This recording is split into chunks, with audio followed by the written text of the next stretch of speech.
Hello friends, स्वागत है आप सभी का एक बार फिर से आपके अपने यूट्यूब चैनल ट्रायम्फ एकेडमी पे। हाजिर हुए हैं हम अपनी लेक्चर सीरीज़ के अगले लेक्चर के साथ। जैसा कि आप सबको पता है कि यहाँ पे हम लोग लेक्चर सीरीज़ चला रहे थे जिसमें हम आपको मैथ्स का सिलेबस कंप्लीट कराने वाले थे, बट कुछ रीजंस की वजह से हमें ये सीरीज़ बीच में छोड़नी पड़ गई थी। बट हम इसे कंप्लीट कर रहे हैं। सेट थ्योरी लास्ट टाइम हमने किया था। सेट थ्योरी में पार्ट 1 हम ऑलरेडी आप लोगों के लिए ला चुके हैं, जिसमें हम टाइप ऑफ सेट और जो भी जितना इम्पोर्टेंट पार्ट इसके इंट्रोडक्शन वाले उसमें हो सकता था वो हम कंप्लीट कर चुके हैं। ठीक है, तो अब हम आपके लिए लेके आए हैं सेट ऑपरेशंस, यूनियन और इंटरसेक्शन। नेक्स्ट पार्ट हमारा सेट थ्योरी का ही। अगर आपने अभी तक चैनल को सब्सक्राइब नहीं किया है या चैनल पे आप नए हैं तो चैनल को अभी सब्सक्राइब करें ताकि आप कोई भी इंपॉर्टेंट अपडेट या क्लास मिस ना करें। हम पूरी कोशिश यहाँ पे कर रहे हैं कि free of cost best package आपको यहाँ प्रोवाइड करें। हमारी वीडियोस के नोट्स से लेके हमारी जो वीडियो की प्रेजेंटेशन है प्लस जो एक्सप्लेनेशन है, साथ में हम आपको इंट्रो से लेके समरी तक सब कुछ प्रोवाइड करते हैं और क्वेश्चंस आपको प्रोवाइड करते हैं इंपॉर्टेंट, जो कि पूरे एग्ज़ाम में आ सकते हैं। 2 से 3 क्लासेस हम क्वेश्चंस के लिए भी लेके चलते हैं कि ताकि सारे इंपॉर्टेंट क्वेश्चंस हम डिस्कस कर सकें। तो हम स्टार्ट करते हैं अपनी वीडियो के साथ। तो सबसे पहला आज हमारा टॉपिक है यूनियंस ऑफ सेट्स। तो यूनियन और सेट की डेफिनेशन हमें दी हुई है कि यूनियन क्या होता है 2 सेट का। वो होता है एक सेट जिसके जो एलिमेंट्स हैं सेट एक्स के और सेट वाई के, दोनों के एलिमेंट्स जिसमें कंप्लीटली आए, वो आपका यूनियन होता है। फॉर एग्जांपल इसे हम एक सेट है हमारे पास 1 3 5 इसके एलिमेंट्स हैं और एक सेट है 1 2 4। ठीक है, तो इन दोनों में जो यूनियन होगा वो क्या होगा, जिसमें इसके सारे एलिमेंट्स आएंगे। तो यूनियन में पहले 1 3 5 इस सेट के ले लेते हैं। अब यहाँ देखिए 1 तो पहले से आ गया है, 2 नहीं आया था, 2 लिख दो, 4 लिख दो। अब सेट में हमें पता है कि 2 सेट इक्वल होते हैं। ये हम पार्ट 1 जो इस वीडियो का है आप वहाँ पे भी देख सकते हैं। ठीक है, हमने वहाँ पे सब डिस्कस किया है कि इक्वल सेट्स कौन से होते हैं, कंपेरेबल नॉन कंपेरेबल सेट्स कौन से होते हैं, इनफाइनाइट फाइनाइट पावर सेट सब वहाँ पे है, सब सेट वगैरह ये सब हम डिस्कस कर चुके हैं। ठीक है, तो 2 सेट इक्वल होते हैं जब उनके नंबर ऑफ़ एलिमेंट्स और जो एलिमेंट्स हैं वो सेम होते हैं और ऑर्डर इनका कुछ भी हो सकता है। तो ये सेट और ये सेट एकदम इक्वल हैं क्योंकि सिर्फ ऑर्डर चेंज है एलिमेंट्स का, और ऑर्डर से हमारे पास सेट में कोई फ़र्क नहीं पड़ता है।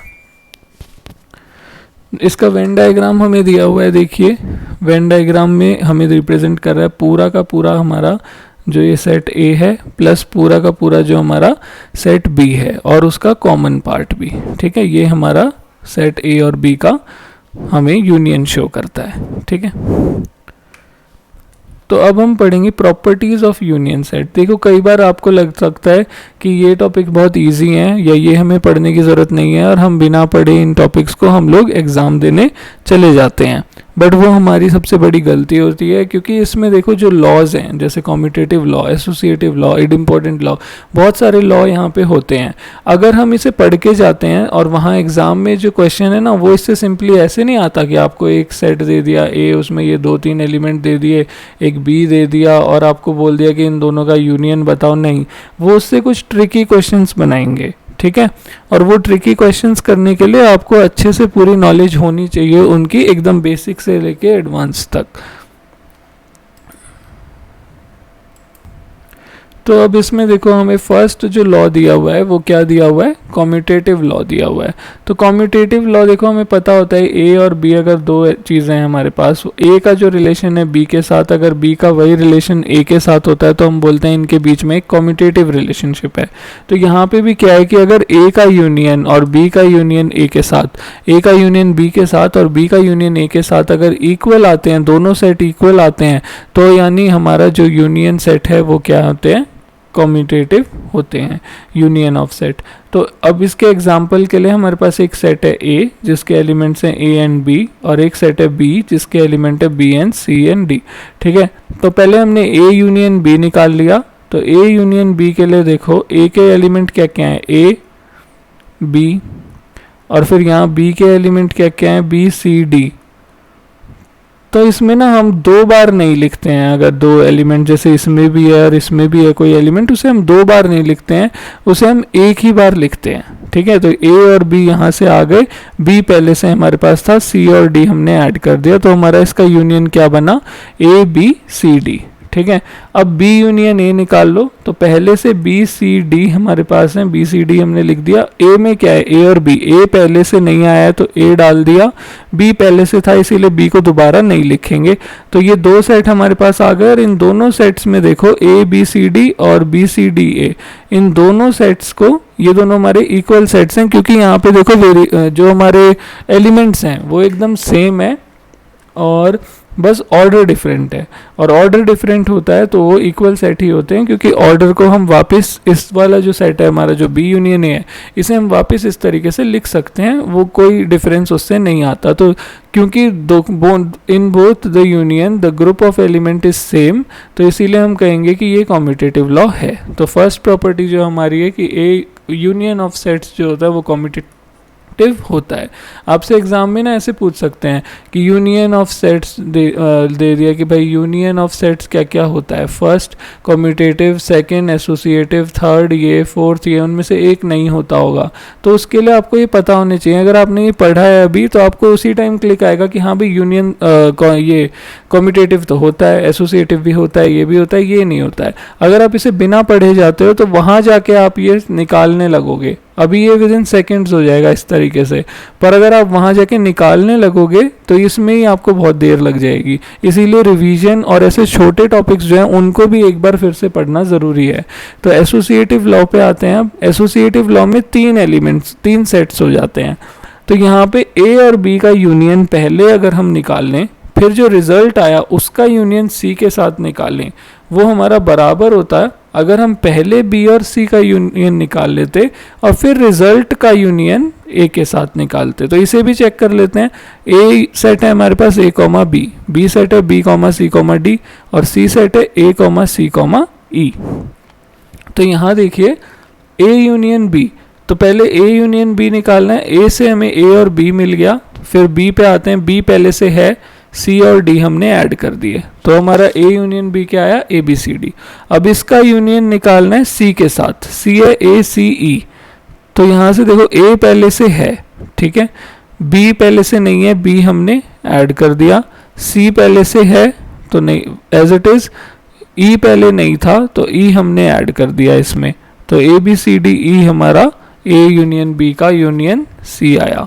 अब हम दूसरे तरीके से करते हैं, पहले बी और सी का यूनियन निकाल लेते हैं। तो बी में है बी सी और डी, और सी में है ए सी और ई, तो B C D as it is लिख दिया। यहाँ से ए इसमें है पर इसमें पहले नहीं था तो एक ए भी ऐड होगा यहाँ, ठीक है। ए सी पहले से है, ई नहीं था तो ई ऐड कर दिया, तो यहाँ पे हमारा जो यूनियन आया बी यूनियन सी, वो क्या आया, बी सी डी ए और ई, ठीक है, बी सी डी ए और ई। अब इसका यूनियन हमें निकालना है किसके साथ, ए के साथ। ए क्या है, ए और बी, तो ए के जो एलिमेंट्स है ए और बी वो तो ऑलरेडी इसमें हैं, तो यानी हमारा जो रिजल्टेंट है वो यही रहेगा, ए बी सी डी ई। दोनों केस में सेम आया तो इसीलिए हम कहेंगे कि ये एसोसिएटिव भी होता है। नेक्स्ट लॉ इसमें आता है आइडेंटिटी लॉ। अब देखो जैसे आइडेंटिटी एलिमेंट एडिशन में हमें पता है कि किसी भी वेरिएबल में अगर हम 0 ऐड करेंगे आंसर ए ही आएगा। मल्टीप्लिकेशन में अगर किसी भी नंबर में हम 1 ऐड करेंगे तो आंसर ए ही आएगा। इसी तरीके से किसी भी सेट का यूनियन अगर हम एक एम्प्टी सेट एम्प्टी सेट के साथ निकालते हैं तो रिजल्टेंट वो वही सेट ही आता है। ये भी चेक कर लो, ए बी सी यहाँ पे और 5 एम्प्टी सेट है, तो जब इनका यूनियन निकालोगे ए से तो हमें ए बी सी मिल गया, पर यहाँ एम्प्टी है, एम्प्टी से कुछ नहीं मिला, रिजल्टेंट क्या आया ए बी सी, वो क्या है आपका वापस ए सेट है। अब इडइम्पोर्टेंट लॉ, इडइम्पोर्टेंट लॉ क्या बोलता है, एक सेट का यूनियन खुद उसके साथ ही, ठीक है, तो ए का यूनियन ए के साथ ही, तो 1 2 3 4 5 एक सेट हमने ले लिया ए, उसका यूनियन उसी के साथ निकाला, तो यहाँ 1 2 3 4 पहले लिख दिया, इसमें भी सेम ही एलिमेंट्स है, रिपीट हम करते नहीं है, तो वापस से हमें ए ही मिला, ठीक है। तो ये हमारा क्या हो गया, इडइम्पोर्टेंट लॉ भी यहाँ पे फॉलो हो रहा है, ए यूनियन ए ही होता है, ठीक है। इडिम्पोटेंट लॉ हमारा लगता है कि किसी ऑपरेटर के साथ वो करने पे वही ऑपरेटर हमें वही एलिमेंट हमें वापस मिले, कोई ऑपरेशन हो, ठीक है। तो यहाँ देखो उसके बाद डोमिनेशन लॉ। डोमिनेशन लॉ क्या बोलता है, यूनियन सेट को अगर यूनिवर्सल किसी एलिमेंट के साथ निकाला जाए तो रिजल्ट हमारा यूनियन सेट ही आता है, ठीक है। जैसे किसी भी नंबर वेरिएबल को अगर मल्टीप्लाई बाय 0 करोगे तो रिजल्ट हमेशा 0 ही आएगा। ऐसे ही किसी भी सेट का यूनियन अगर यूनिवर्सल सेट के साथ करोगे तो यूनिवर्सल सेट ही आंसर आएगा। जैसे यहाँ 1 2 3 4 7 था और यूनिवर्सल सेट है इसका 1 2 3 4 5 6 7, तो ये सारे एलिमेंट इस सेट में ऑलरेडी प्रेजेंट हैं। तो जब आप इनका यूनियन निकालोगे तो यहाँ से 1 2 4 7 आपने डाल दिया। अब इधर से देखो 1 पहले से हो गया, 2 पहले से हो गया, 3 ऐड कर दो, 4 पहले से है, 5 ऐड कर दो, 6 ऐड कर दो, 7 पहले से है। तो वापस से हमारा क्या बन गया, यूनियन सेट ही बन गया, यूनिवर्सल सेट ही बन गया, ठीक है। अगर वेन डायग्राम के थ्रू भी देखोगे तो एक सेट है ये ए और ये आपका यूनिवर्सल सेट है। तो ए सेट ये है और यूनिवर्सल सेट ये पूरा है। तो इन दोनों का ऐसा जो टोटल शेडेड एरिया होता है वो हमारा यूनियन होता है हमेशा। यूनियन और इंटरसेक्शन में ये डिफरेंस होता है कि इंटरसेक्शन होता है जो दोनों का शेडेड कॉमन एरिया हो वो इंटरसेक्शन होता है, और अगर टोटल शेडेड एरिया देखोगे वो आपका यूनियन होता है। तो यहाँ टोटल शेडेड एरिया हमारा पूरा बॉक्स आ रहा है और ये बॉक्स हमारा यूनिवर्सल सेट है, ठीक है। तो बॉक्स हमारा यूनिवर्सल सेट है, तो वापस यूनिवर्सल सेट आया, ए यूनियन यूनिवर्सल सेट, तो डोमिनेशन लॉ भी यहाँ पे सक्सेसफुल हो रहा है। नेक्स्ट हमारे पास आता है इंटरसेक्शन। इंटरसेक्शन होता है हमारा वो कॉमन पार्ट जो कॉमन हो दोनों ए और बी में, ठीक है। तो यानी जिसका जो ये रिप्रेजेंटेशन था वो आप देख सकते हैं, यहाँ क्या था यूनियन वाले में, एक एक्स यूनियन वाई होता है ए, और ए क्या है, एक एलिमेंट जो या तो एक्स में है या वाई में है, दोनों में भी हो सकता है, ठीक है। पर वो किसी ना किसी एक में तो होगा ही, वही एलिमेंट्स यहाँ आएंगे। और जब हम बात करते हैं इंटरसेक्शन की तो वहाँ एंड आ जाता है, यानी कंपल्शन है कि वो ए में भी होगा और वो बी में भी होगा, ठीक है। तो ऐसा पार्ट यहाँ देखो, ये ए सेट है, ये बी सेट है, इन दोनों का कॉमन पार्ट ये वाला पार्ट हमारा क्या है, ए का इंटरसेक्शन बी के साथ, ठीक है। अगर आपने अभी तक चैनल को सब्सक्राइब नहीं किया है तो चैनल को अभी सब्सक्राइब करें, क्योंकि आपका एक सब्सक्रिप्शन भी हमारे लिए बहुत इंपॉर्टेंट है, हमें मोटिवेट करता है कि हम इसी तरीके से आपके लिए जो वीडियोस हैं वो लाते रहें और टाइमली आपको सारा कंटेंट प्रोवाइड करें। इंटरसेक्शन ऑफ 3 सेट्स देख लेते हैं आप। तो हमें पता है, देखो ये एक सेट था ए, ये एक सेट है बी और ये एक सेट है सी। तो ये वाला जो पार्ट है ये क्या है, ए और बी का कॉमन पार्ट है। ये वाला पार्ट क्या है, ए और सी का कॉमन पार्ट है। अब आते हैं ग्रीन वाले पे, ये क्या है, बी और सी का कॉमन पार्ट है। पर इनमें ये वाला जो पार्ट आ रहा है बीच वाला, ये इन तीनों का कॉमन पार्ट है। तो वो क्या है, वो इन तीनों का इंटरसेक्शन है, समझ आया। जो तीनों में कॉमन पार्ट आए वो इन तीनों का इंटरसेक्शन होता है। तो यहाँ पे जो हमारा ये पार्ट है ये इन तीनों का इंटरसेक्शन है। तो यहाँ एग्जाम्पल के तौर पे देख लेते हैं। एक सेट है 6 8 10 12 14 16, दूसरे में है 9 12 15 18 21 24, और तीसरा सेट है 4 8 12 16 20 24 28। तो इन तीनों में जब आप देखते हो कॉमन देखना है तो हम ए से स्टार्ट करते हैं। 6 यहाँ है पर बाकी दोनों में नहीं है, 8 भी यहाँ है पर बाकी दोनों में नहीं है, 10 भी यहाँ है पर बाकी दोनों में नहीं है। तो ये तो इन तीनों के इंटरसेक्शन में आ ही नहीं सकते तीनों एलिमेंट। 12 यहाँ है, यहाँ भी है और यहाँ भी है, यानी 12 इन तीनों के इंटरसेक्शन में आएगा। अगेन 14 यहाँ है बट बाकी दोनों में नहीं है, 16 भी बाकी दोनों में नहीं है। तो इस सेट का सिर्फ एक ही एलिमेंट था 12 जो कि बाकी दोनों सेट्स में था। तो यानी बाकी दोनों सेट्स में भी सिर्फ एक 12 ही होगा जो तीनों में आ रहा है, क्योंकि अब जो एलिमेंट्स इस सेट के जा चुके तो अब इनके रिमेनिंग एलिमेंट्स तो इसमें नहीं है, तो आंसर हमारे पास सिर्फ 12 आएगा, ठीक है। तो यहाँ पे 12 है जो इन तीनों का इंटरसेक्शन है। इंटरसेक्शन की कुछ प्रॉपर्टीज़ देख लेते हैं। इंटरसेक्शन में भी सबसे पहले हमारे पास कम्यूटेटिव लॉ आता है। तो कम्यूटेटिव लॉ जैसे मैंने आपको समझाया कि ए का जो रिलेशन है बी के साथ, बी का भी वही रिलेशन होगा ए के साथ, ये कम्यूटेटिव लॉ स्टेट करता है। तो कम्यूटेटिव लॉ में तो सेट्स हमें दिए हुए 1 2 3 4 5 6 और एक दिया हुआ है 2 3 5 7। तो इन दोनों का इंटरसेक्शन, तो 1 इसमें है बट इसमें नहीं है, तो ये तो नहीं आएगा। 2 इसमें है, इसमें भी है, तो 2 आ गया। 3 इसमें है, यहाँ पे भी है, तो 3 आ गया। 4 यहाँ है बट यहाँ नहीं है। 5 यहाँ है, आ गया। 6 फर्स्ट में है, सेकंड में नहीं है। 5 7 5 हम यहाँ से ले चुके हैं। तो 2 3 5 जो है वो हमारा इंटरसेक्शन आया ए और बी का। अगर हम बी और ए का इंटरसेक्शन लेते हैं 2 3 5 7 का इंटरसेक्शन इसके साथ, तो आना तो सेम ही है भाई। 2 यहाँ है, हमने लिख दिया।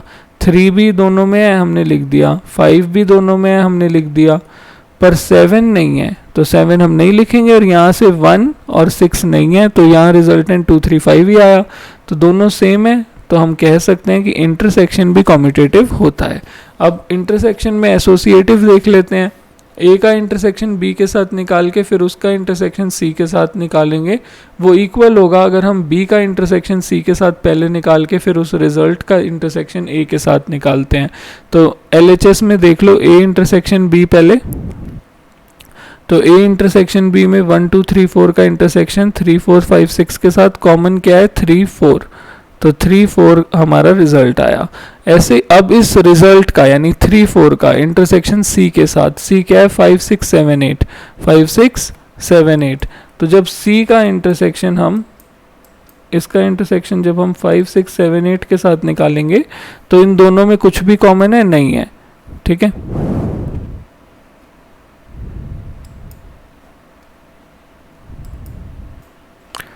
तो इन दोनों सेट्स में आप देख सकते हैं कि कुछ भी कॉमन नहीं है 3 और 4 में, और 3 और 4 में और 5 6 7 8 में, इन दोनों में आप देख सकते हैं कि कुछ भी कॉमन नहीं है। तो रिजल्ट क्या आया, एम्प्टी सेट, ठीक है। अब बी इंटरसेक्शन सी, RHS पे आते हैं। यहाँ क्या है, पहले बी इंटरसेक्शन सी निकालेंगे फिर उसका इंटरसेक्शन ए के साथ निकालेंगे। तो बी इंटरसेक्शन सी देखो 3 4 5 6, इसका इंटरसेक्शन 5 6 7 8 के साथ। तो इन दोनों में से 5 6 ही हैं जो दोनों में कॉमन है, तो रिजल्ट 5 6 आया।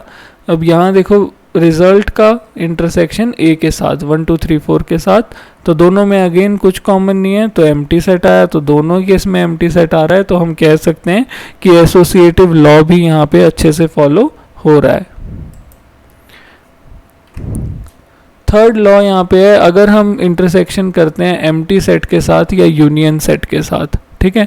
तो पहले तो देखो एक एम्प्टी सेट हमें यहाँ दिया हुआ है, इसका इंटरसेक्शन एक सेट ए जो कि 10 11 12 है उसके साथ किया, तो यहाँ कुछ है ही नहीं, यहाँ ये 3 एलिमेंट्स हैं, तो इन दोनों में कॉमन कुछ है नहीं, तो 5 ही आएगा।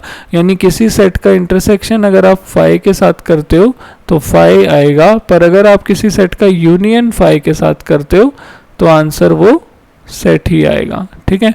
अब देखो यूनिवर्सल सेट के साथ अगर आप इंटरसेक्शन करते हो तो देखो ये सारे एलिमेंट्स जो ए में है वो यूनिवर्सल सेट में पहले से हैं, तो इनका जो कॉमन पार्ट आएगा वो वही एलिमेंट्स आएंगे जो ए में ऑलरेडी हैं। तो सेम सेट आया तो वो हमारा ए ही है, ठीक है। तो हम कह सकते हैं कि हमारा जो ए के साथ किसी सेट का अगर हम यूनियन निकालते हैं यूनिवर्सल सेट के साथ तो आंसर यूनिवर्सल सेट ही आएगा, और अगर हम इंटरसेक्शन निकालते हैं यूनिवर्सल सेट के साथ तो आंसर में वो सेट ही आएगा। अब इसमें भी इम्पोर्टेंट लॉ है हमारे पास कि अगर हम ए का इंटरसेक्शन ए के साथ ही निकालें तो ए आएगा। तो यानी इम्पोर्टेंट लॉ में देखो ए का यूनियन भी ए के साथ करोगे तो भी ए ही आएगा, और अगर आप ए का इंटरसेक्शन ए के साथ निकालते हो तो भी ए ही आएगा, ठीक है। चेक कर लो, ए एक सेट है ए बी सी डी ई, उसका इंटरसेक्शन एक और A B C D E, common कौन से हैं, A common, B common, C common, D common, E B common, तो वापस से ए ही आएगा। डिस्ट्रीब्यूटिव लॉ दोनों में ही होता है ये, हम इसमें देख लेते हैं पहले। जैसे हमारे पास देखो डिस्ट्रीब्यूटिव लॉ होता है ना कि A multiply by B plus सी, ये डिस्ट्रीब्यूटिव लॉ इसमें लगता है, हमें पता है ना।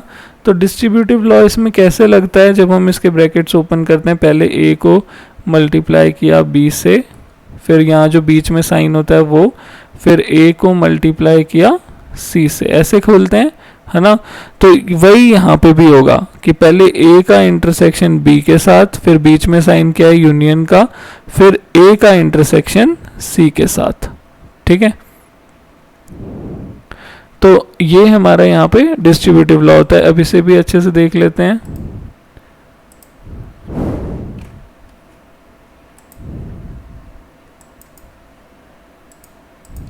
तो यहाँ देखो, पहले हमने यहाँ ए का इंटरसेक्शन बी यूनियन सी के साथ, ये हमारा LHS है।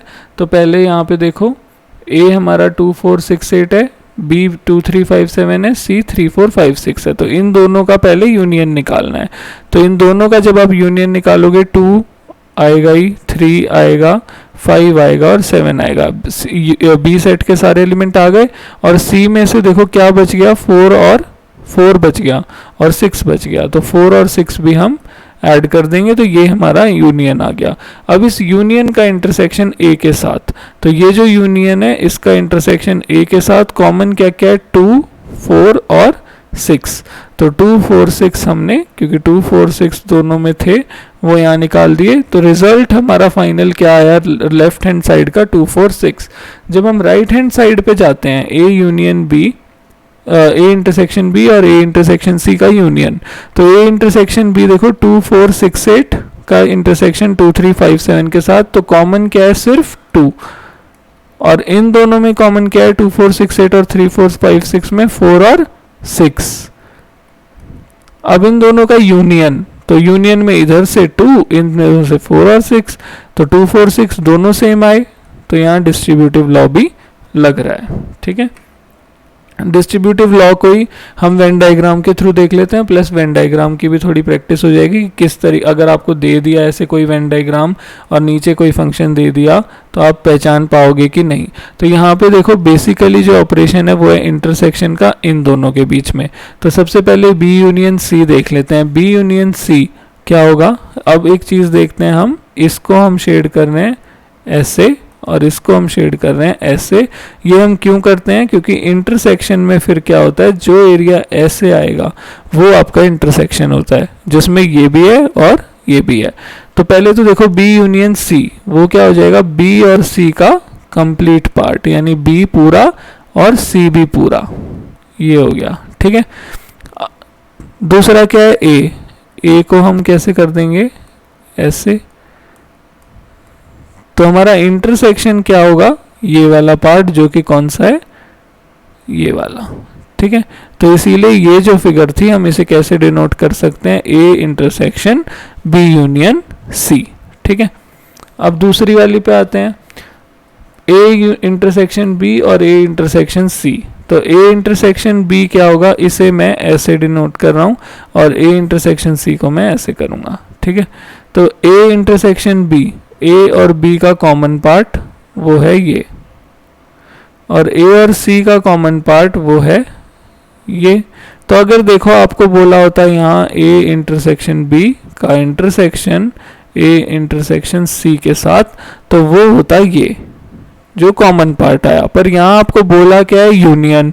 तो यूनियन में क्या होता है, जो टोटल शेडेड पार्ट है, जो भी जैसा भी शेडेड हो, चाहे ऐसे हो चाहे ऐसे हो चाहे ऐसे हो, जितना पार्ट शेडेड हो गया है वो सारा उसके यूनियन में आता है। तो यानी ये पूरा पार्ट यूनियन में आ रही है, दोनों सेम है। तो आपकी डिस्ट्रीब्यूटिव प्रॉपर्टी भी यहाँ फॉलो हो रही है, प्लस आपको ये भी दिख गया कि किस तरीके से आप वेन डायग्राम्स, आपको वहाँ एग्जाम में ऐसे वेन डायग्राम दिए हो सकते हैं और पूछा जा सकता है। अब इसी में हम एक और डिस्ट्रीब्यूटिव प्रॉपर्टी देखते हैं। ये तो हमें इंटरसेक्शन की पता लग गई। एक और डिस्ट्रीब्यूटिव प्रॉपर्टी हम चेक करते हैं कि क्या यूनियन, अगर ये साइंस चेंज होते तो क्या तब भी ये सेम होता है, ऐसे ए यूनियन सी। तो हम चेक कर लेते हैं, पहले हम LHS चेक कर लेते हैं। तो A union B intersection C, तो बी इंटरसेक्शन सी यानी बी और सी का कॉमन पार्ट, यानी ये वाला पार्ट शेड होगा, है ना। और दूसरा क्या बोला है, ए, यानी ए पूरा शेड होगा।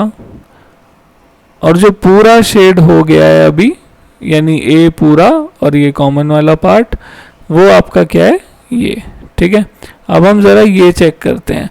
पहले A union B, A union B यानी ए और बी पूरा। अब ये इंटरसेक्शन है इसीलिए मैं इसे अलग अलग शेड कर रहा हूँ, इसे ऐसे, इसे ऐसे। तो ए यूनियन बी पूरा करोगे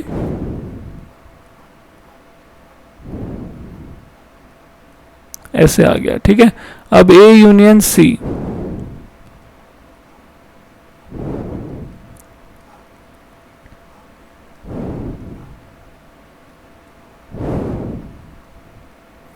ऐसे। तो अब यहाँ पे देखो यहाँ पे ए इंटरसेक्शन बी और ए इंटरसेक्शन सी, अच्छा ये था हमारा, ठीक है। तो ए यूनियन बी और ए यूनियन सी, इन दोनों का इंटरसेक्शन निकालना है। तो इंटरसेक्शन में हम ये वाला पार्ट काउंट करते हैं। तो ये वाला पार्ट कितने रीजन में है, इस पूरे ए में है प्लस इस कॉमन पार्ट में है। तो देखो दोनों जो फिगर है हमारी फाइनल आंसर सेम है, यानी ये वाला लॉ भी जो है वो भी डिस्ट्रीब्यूशन में फॉलो करता है, ठीक है।